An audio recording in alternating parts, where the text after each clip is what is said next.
যদি ভাতের মতো থাকতো, মাছ যদি মাছের মতো থাকতো, গোস্ত গাছিতে যদি গোস্তের মতো থাকতো, আলু গাছিতে আলু যদি গুঁড়া থাকতো, এরপরে কিয়া আর কিয়া মুলা গাছিতে মুলাটা যদি এমনি থাকতো, গরু গোস্ত গাছিতে গরু গোস্ত এটা যদি গুঁড়া গুঁড়া থাকতো, তাহলে হেডের মধ্যে কি অবস্থা হতো?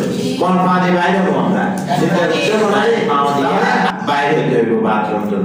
এই বাথরুম ডাইন পাও দিয়ে বাইরে হইয়া কি দোয়া পড়বো? আলহামদুলিল্লাহিল্লাযী আযহাবা আন্নিল আযা ওয়া আফানি। কিয়া গুফরানাকা আলহামদুলিল্লাহিল্লাযী আযহাবা আন্নিল আযা ওয়া আফানি। এবারে আল্লাহর কাছে শুকর আদায় করি, আল্লাহর কাছে ক্ষমা চাই। আল্লাহ, পেটের মধ্যে এই পরিমাণ খানা ছিল, পেট ভর্তি আছিল, এগুলা যদি হজম না হইতো তাহলে আমার পেটের কি অবস্থা হইতো? এগুলা অনায়াসে ওষুধ বিশুদ্ধ ছাড়া আপনি আমার পেট থেকে এগুলা কি করাই হজম করাই আবার বাহির করছেন, হজম করাই এগুলা কি করছেন বাহির করছেন।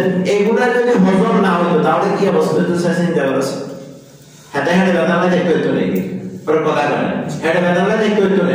অনেক সময় একটু খানা বেশি হয়েছে, উল্টা পাল্টা খানা খাই গেছে, এর লগে লগে একটা ডায়রিয়া শুরু হয়ে যায় না? ওর কথা কয় না, ডায়রিয়া শুরু হয়ে যায় না?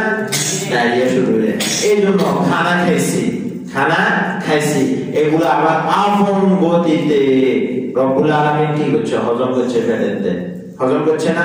যদি ভাতের মতো থাকতো, মাছ যদি মাছের মতো থাকতো, গোস্ত গাছিতে যদি গোস্তের মতো থাকতো, আলু গাছিতে আলু যদি গুঁড়া থাকতো, এরপরে কিয়া আর কিয়া মুলা গাছিতে মুলাটা যদি এমনি থাকতো, গরু গোস্ত গাছিতে গরু গোস্ত এটা যদি গুঁড়া গুঁড়া থাকতো, তাহলে হেডের মধ্যে কি অবস্থা হইতো? চিন্তা করছো মনে? তাহলে আল্লাহ তাআলা এগুলো কি হাসার কথা নাকি? না, এগুলো চিন্তা করার কথা। তাহলে একই ব্যক্তি ভাত খাইছি, ভাতের সাথে সুরবা জোল আছে, মূলা আছে, আলু আছে, গোস্ত আছে, মাছ আছে, সবগুলা রব্বুল আলামিন কিন্তু পেটের মধ্যে হজম করছে। পেটের মধ্যে এগুলা পেটের মধ্যে যে মেশিন এটা সবগুলা একসাথে হজম করে দিল। যদি এগুলা যদি হজম না হইতো পেটের মধ্যে তাহলে কি অবস্থা হতো আমার পেটে? আল্লাহ আল্লাহ, তাহলে আমার পেটের কি অবস্থা হইতো? সঙ্গে সঙ্গে সদর হাসপাতালে দৌড়তে লাগতো না? পেটের ব্যথা, কারণ এগুলো তো বাইরে না, এগুলা কি বাইরে না, এগুলা পেটের মধ্যে রয়ে গেছে। পেশাব বাইরে না, এগুলা রয়েছে। পেশাবের যন্ত্রণা, পায়খানার যন্ত্রণা, এবারে কোথায় যাওয়া লাগে?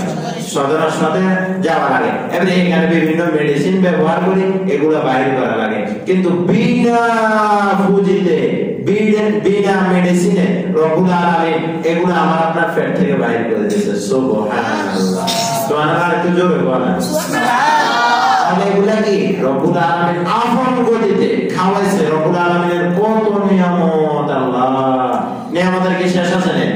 ওয়া ইন তাউদ্দু নিয়ামাতাল্লাহ লা তুহসুহা। কোন নিয়ামতের অস্বীকার করবেন? ফাবিআইয়ি আলা রাব্বিকুমা তুকাযযিবান। বান্দা আমার কোন নিয়ামতের কি করতে পারবা না? অস্বীকার করতে পারবা না। এত নিয়ামত তোমারে দিছি, ঘুম থেকে ওঠার পর আমার ঘুম যাওয়া পর্যন্ত যত নিয়ামত আল্লাহ তাআলা দিয়েছে, আমরা যদি একটা একটা গণনা শুরু করি শেষ করতে পারবো নাকি? পারবো নাকি? তাহলে বলতেছিলাম এই খানাগুলা খাওয়ার পরে এগুলা আবার আল্লাহ তাআলা পেট থেকে বাহির করে। এইজন্য বাহিরে কি করতে হবে? দোয়া করতে হবে। কি দোয়া? গুফরানাকা আলহামদুলিল্লাহিল্লাযী আযহাবা আন্নিল আযা ওয়া আফানি। আল্লাহ পেটের মধ্যে কত কিছু আছিল, এগুলা আপনি আবার হজম করাইছেন, আবার এগুলা পেট থেকে বাহির করছেন, এগুলা আমার পেট থেকে কি করছেন?